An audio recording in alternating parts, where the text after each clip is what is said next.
Food industries हैं बहुत नासिक में।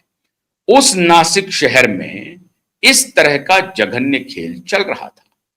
अब एनआईटी ने एसआईटी ने जो अब सारी तैयारी की है, वो तैयारी ये है कि कैसे आदित्य ठाकरे की भूमिका है अशोक खरात को आगे बढ़ाने में। मामला सिर्फ रूपाली चाकनकर का नहीं है।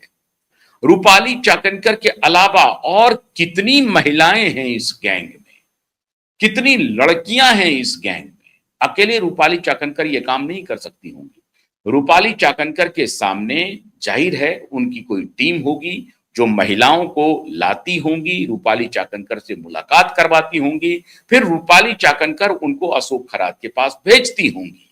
तो वो कितने टीम हैं, वो कितनी लड़कियां हैं, कितनी महिलाएं हैं, इसको एसआईटी अब खंगाल रही है। और एसआईटी के जांच की आंच अब उद्धव ठाकरे नहीं, आदित्य ठाकरे की तरफ जा रही है। आदित्य ठाकरे न सिर्फ ड्रग कार्टेल का हिस्सा है, बड़ा ड्रग का व्यवसायी है, बल्कि आपको याद होगा कुछ दिन पहले बांद्रा के एक रेस्टोरेंट में रेड पड़ी थी। सोशल मीडिया पर यह खबर आई थी। लगभग 20-25 लड़कियों को तहखाने से बरामद किया था पुलिस ने। अब यह कहा जा रहा है कि बांद्रा का वो जो रेस्टोरेंट है जिसमें अंडरग्राउंड तहखाने में लड़कियों की बरामदगी हुई थी, वो असल में वो लड़कियां देह व्यापार से संबंधित थी और उसको प्रोटेक्शन मिल रहा था मुंबई के कुछ करप्ट पुलिस ऑफिसर का, जिसमें श्रीमान परमवीर सिंह का भी नाम आ रहा है। कुछ करप्ट पुलिस ऑफिसर का, और उसके साथ जो बड़ी मिली भगत थी वो आदित्य ठाकरे की है। लेकिन मैं इस बारे में कोई पुष्टि नहीं कर सकता हूं, क्योंकि आदित्य ठाकरे का नाम बड़ी तेजी से उछला था, बड़ी तेजी से, और सोशल मीडिया पे वो खबरें बहुत वायरल हुई थी। आपने देखा होगा कि मुंह ढकी हुई लड़कियां बरामद हो रही हैं और पुलिस के रेड हो रहे हैं, और बांद्रा के इलाके से ये बरामदगी हो रही है और तहखाने से बरामदगी हो रही है। तो रेस्टोरेंट चलाने के नाम पर वहां पर देह व्यापार का धंधा चल रहा था। तो एक तरफ तो ऑर्गेनाइज्ड देह व्यापार का धंधा, जो नाइट क्लब होते थे मुंबई में, अब हालांकि वो बंद हो गए हैं, लेकिन अभी भी नाइट क्लब का चलन है। दबे छुपे तरीके से नाइट क्लब ऑपरेशनल हैं और उसमें पुलिस की मिली भगत से उस नाइट आउट में, नाइट क्लब में ड्रग और लड़कियों की सप्लाई की जाती है बड़े पैमाने पर, और ये बहुत बड़ा बाजार है। कहा जा रहा है कि मध्य प्रदेश में एक इलाका है जो खास प्रजाति की महिलाएं वहां से ये लोग लाते हैं।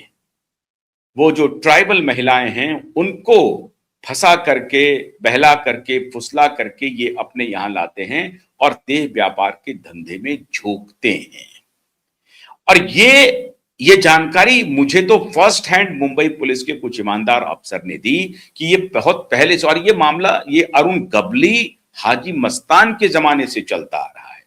फिर दाऊद की एंट्री हुई, देह व्यापार का धंधा, जिसमें कि मध्य प्रदेश का जो मैंने आपको नाम बताया, खास ट्राइबल प्रजाति की महिलाओं को वहां पर लाया जाता था और उसको देह व्यापार के धंधे में धकेला जाता था। और इसके अलावा देह व्यापार के धंधे में कहां से कौन कैसे इंटर करवा रहा है, ये सारी बातें पुलिस को मालूम है। अब ये कहा जा रहा है कि ये पूरे देह व्यापार का जो धंधा चल रहा था, उस सब पर सचिन बाजे की नजर थी और सचिन बाजे रिपोर्ट करता था ठाकरे को। ये सब काला चिट्ठा अभी धीरे धीरे खुलते जा रहा है। सचिन बाजे सिर्फ अपराध करने के लिए नहीं आया था। सचिन बाजे आदित्य ठाकरे और उद्धव ठाकरे के लिए गोल्ड माइन था। जितने अवैध कारनामे हो रहे थे सब सचिन बाजे के जिम्मे था। कहीं देह व्यापार का धंधा चल रहा है, कहीं नाइट क्लब चल रहा है, कहीं ड्रग की सप्लाई हो रही है, ये सब के सब सचिन बाजे के जिम्मे था। और सचिन बाजे इससे पैसा तहसील करके ठाकरे परिवार को देता था और सामने से ठाकरे परिवार आपको व्हाइट कॉलर लगा करके घूमते थे। ये चर्चा अब आम हो चुकी है। मुंबई के पुलिस वालों ने अभी ये जो रेवती, बहुत सारे रेवती जो आए हैं, उनके मुखारबिन से जो ये चर्चाएं सुनी हैं तो होश पाख्ता हो गए। हमने कभी कल्पना में नहीं सोची थी कि आदित्य ठाकरे, उद्धव ठाकरे इस तरह की गंदगी में शामिल है। हालांकि उन्होंने नाम लिया, उन लोगों ने, इन पुलिस वालों ने जो जानकारी दी है, उन सब ने नाम लिया कई और राजनीतिक पार्टियों के लोगों का।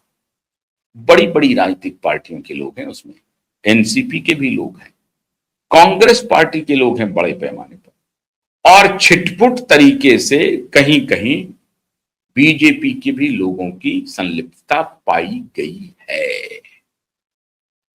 ये फर्स्ट हैंड अकाउंट ये ईमानदार पुलिस वाले हम लोगों को बतला रहे हैं, सूचित कर रहे हैं, और इसलिए हम आपको सूत्रों के हवाले से कहते हैं।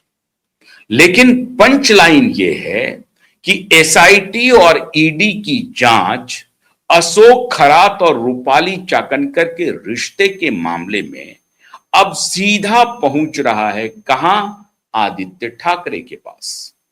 तो अब इसे आप नियति मानेंगे? नियति का क्रूर, जिसको आप कहते हैं ना, कि आप कितना भी स्मार्ट बन लें, कितनी भी कोशिश कर लें बचने की, बच नहीं पाएंगे। रोज एक नया बवाल सामने खड़ा हो जा रहा है। जैसे ही एसआईटी गठित हुई अशोक खरात के मामले में, उसकी आंच पहले से, मैंने पहले ही दिन कहा था कि ये आंच यहां तक पहुंचेगी, ठाकरे तक जरूर पहुंचेगी।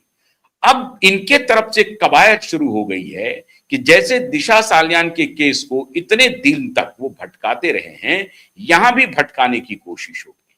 मित्रों, जब पूरे कुएं में भांग पड़ा हुआ है, जब बैग पहुंचा करके एसआईटी को गो स्लो कर दिया जाए, तो यहां भी गो स्लो हो जाएगा। लेकिन जो हमारे सूत्र बता रहे हैं कि शायद इस बार गो स्लो नहीं होगा। रूपाली चाकनकर की आंच, अशोक खरात की आंच ठाकरे तक जरूर पहुंचेगी। अब इसमें खेल यह है कि एकनाथ शिंदे को जो बदनाम करने की बात हो गई है पावर गैलरी में, उससे थोड़ा सा माइंड डाइवर्ट हो जाएगा। क्योंकि जैसे ही जांच एजेंसी पहुंच रही, तो जांच एजेंसी को पता चल रहा है कि साहब इसमें एकनाथ शिंदे की तो भूमिका बहुत कम है, इसमें तो सबसे बड़ी भूमिका ठाकरे की है। ये तो ठाकरे के सौजन्य से ये सारा धंधा चला है। ये करोड़ों रुपए के मंदिर बने हैं, करोड़ों रुपए की उगाही हो रही है। एक एक महिला से 5-5 लाख रुपए ले रहे हैं इलाज के नाम पर, दान के नाम पर। दान पेटी खुली हुई है और कितने करोड़ों रुपए की उगाही हुई होगी, आप इसकी कल्पना कर सकते हैं। यह है रूपाली चाकनकर और यह है अशोक खरात। आशीर्वाद किसका मिला था? आशीर्वाद मिला था ठाकरे का। इसलिए अब ईडी ये जांच करेगी कि कोई ट्रेल अगर जा रहा है, पैसे का ट्रेल ठाकरे तक इतनी आसानी से स्टैब्लिश हो नहीं पाएगा। लेकिन एसआईटी अगर कस्टोडियल इंक्वायरी करे, आदित्य ठाकरे को गिरफ्तार करे, उद्धव ठाकरे की गिरफ्तारी हो जाए। क्या आपने रूपाली चाकनकर का जो अपॉइंटमेंट किया वो किसके कहने पर किया था? आपको सपना तो आ नहीं रहा था रूपाली चाकनकर के बारे में? तो रूपाली चाकनकर को अपॉइंट किया और उसके बाद अशोक खरात हो गया। अब ऐसे में आपने सचिन वाजे को अपॉइंट किया, दिशा सालियान हो गया और सुशांत सिंह हो गया, और इसके अलावा 13 और मौतें हो गई। तो ये महज संयोग है क्या? सचिन वाजे के अपॉइंटमेंट के बाद ही ये घटनाएं शुरू हो गई, ये महज संयोग है। रूपाली चाकनकर को आपने महिला अध्यक्ष बना दिया और उसके बाद 300 महिलाओं के साथ सेक्सुअल अब्यूज हुआ, यह महज संयोग है। अशोक खरात जो है वो 60-70 करोड़ का बना लेता है मंदिर, कामाख्या मंदिर बना ले, यह महज संयोग है। यह असंभव है, यह महज संयोग हो ही नहीं सकता। यह पूरे संरक्षण में हो रहा था। जिस प्रकार से कि सचिन वाजे एक डिसमिस्ड पुलिस ऑफिसर को अपॉइंट करके उसे टारगेट दिया गया था कि इस लोगों को तुम एलिमिनेट करो क्योंकि ये लोग हमारे रास्ते में रोड़ा बन रहे हैं, तो उन्होंने दिशा सालियान को एलिमिनेट कर दिया, उन्होंने सुशांत सिंह को एलिमिनेट कर दिया, उसके साथ साथ 12-13 लोगों को एलिमिनेट कर दिया जो शायद इनकी पोल पट्टी जानते हो, उनको एलिमिनेट कर दिया। ऐसी परिस्थिति में मित्रों, रूपाली चाकनकर और अशोक खरात कोई संयोग नहीं है। इसलिए एसआईटी और ईडी दोनों को लग रहा है कि किसी भी सूरत में आदित्य ठाकरे और उद्धव ठाकरे को इसमें कस्टडी में लिया जाए। लेकिन फिर वही पॉलिटिक्स, फिर वही पावर पॉलिटिक्स, फिर वही बचाने की कवायद शुरू होगी। अधिकारी भी क्या करें?